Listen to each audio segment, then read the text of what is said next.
how to turn off charging sound on Android phone.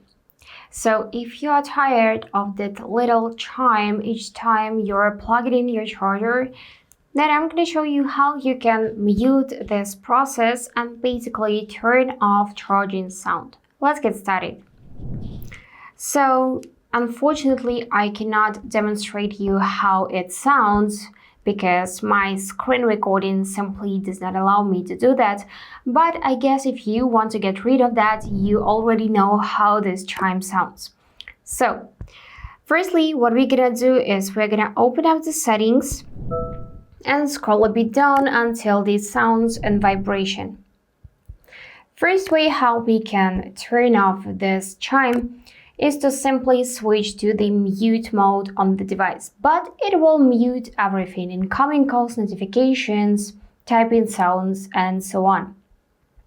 So if you want to still be able to receive incoming calls with sound as well as notifications, then scroll a bit down till system sound. Tap on that and you will see the slider for system sound volume. As a first step, you can just decrease the volume by dragging the slider to the left. And of course, you can completely turn it off by toggling off switch next to charging. Now you will still be able to hear some system sounds if you enable them, but charging sound will be turned off. And that's it. Don't forget to hit subscribe to see more useful content.